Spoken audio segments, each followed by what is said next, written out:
Hi, I'm Jane Gordon. I am a foster adoptive mother of 7, and I am a mother of 10. I was introduced to the Better Community Housing Program when my son Kyle was in daycare with Pearline Waters' son. Pearline came to the daycare center. She explained the program. She explained how it worked to most of the parents there. And I was very much interested, being a single, newly divorced parent and a single mom, working mom of 2 children at that time. So after that, I came to the meetings here at the Martin House, was introduced to Father Brian and the staff, and I qualified to become a recipient of getting my home at a low, moderate cost within the city of Trenton, Wilbur section.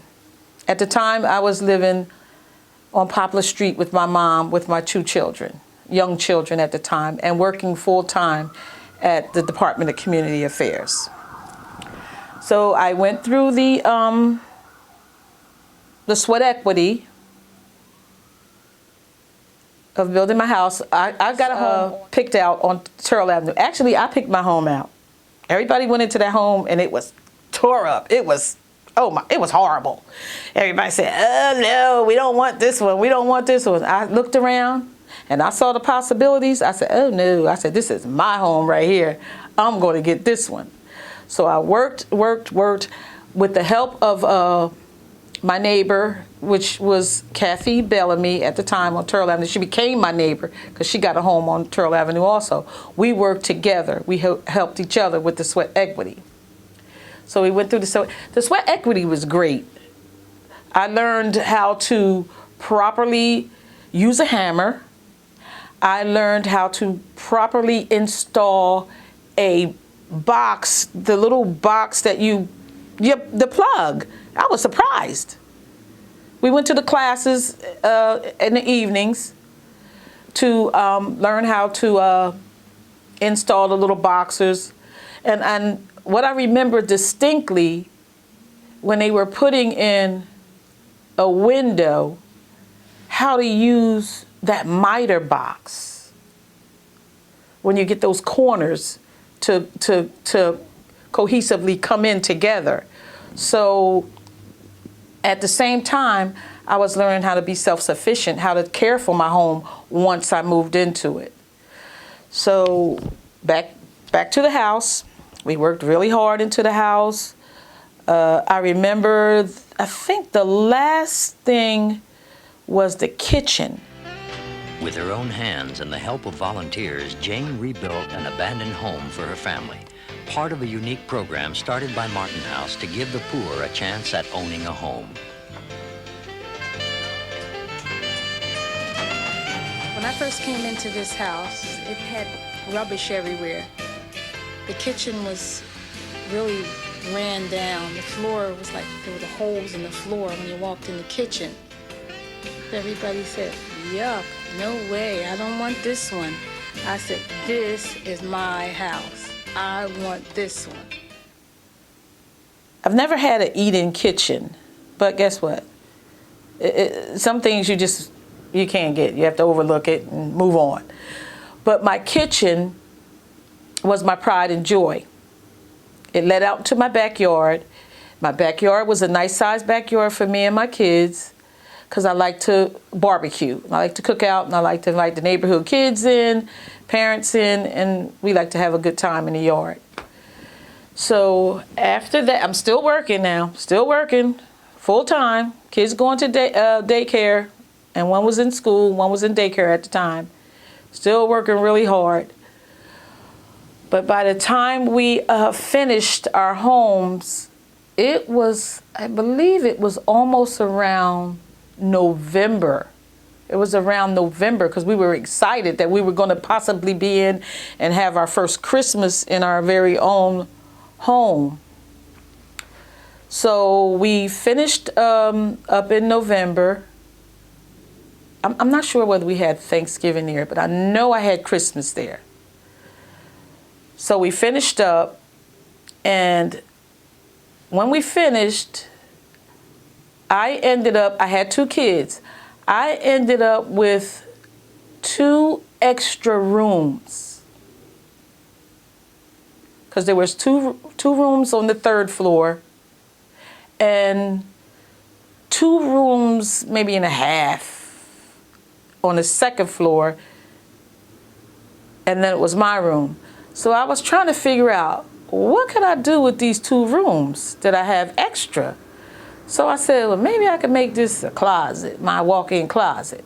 Or maybe I could make it a sewing room. So I started to think, and I said, wait a minute. I said, somebody gave me a chance, took a chance on me to give me a home in my community where I grew up in.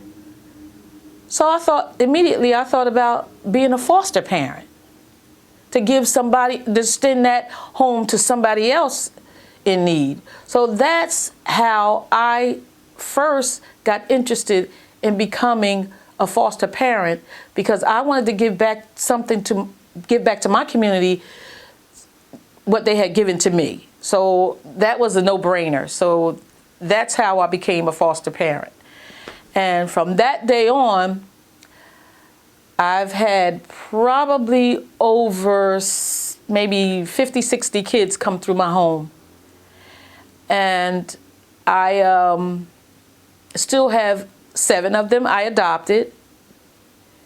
And the reason for my moving from Turl Avenue, I probably would have been still there, but I wanted to remain a foster parent, which now I really call myself a resource parent, because children don't want to be called foster. They don't want to have a label put to them. So I started to say resource family. So I wanted to continue to be a resource family. So I went into DCA's affordable housing program, because I had outgrew my home on Turl Avenue.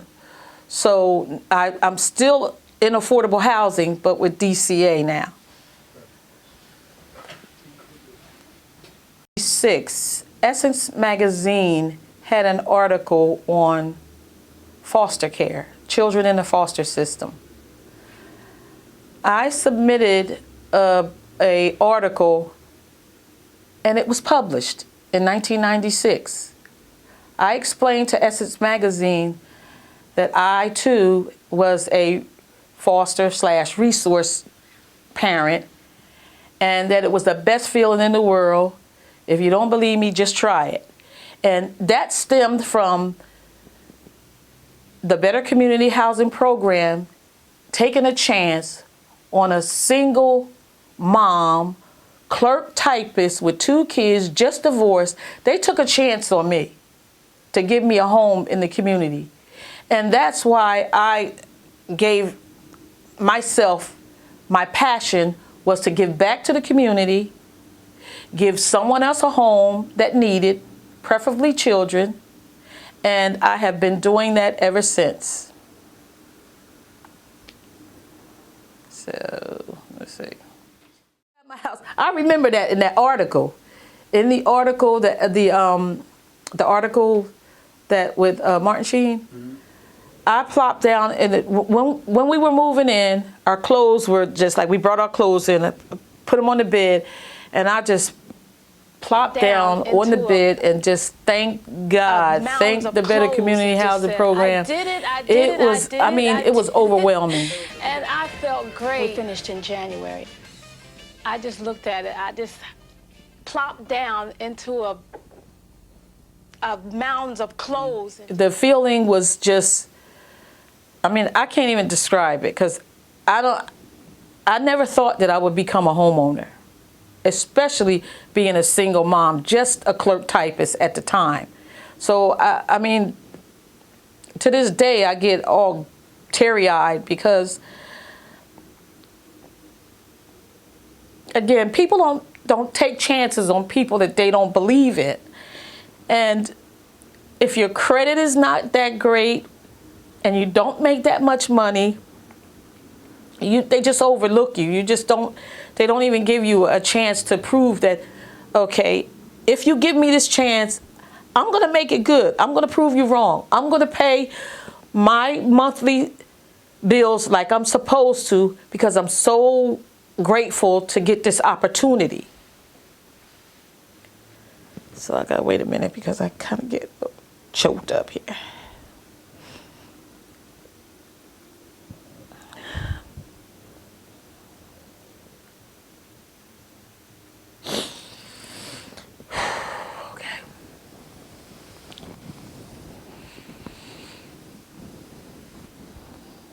So again, to this day, I am so grateful to the Better Community Housing Program. So grateful that they're still doing great things in the community.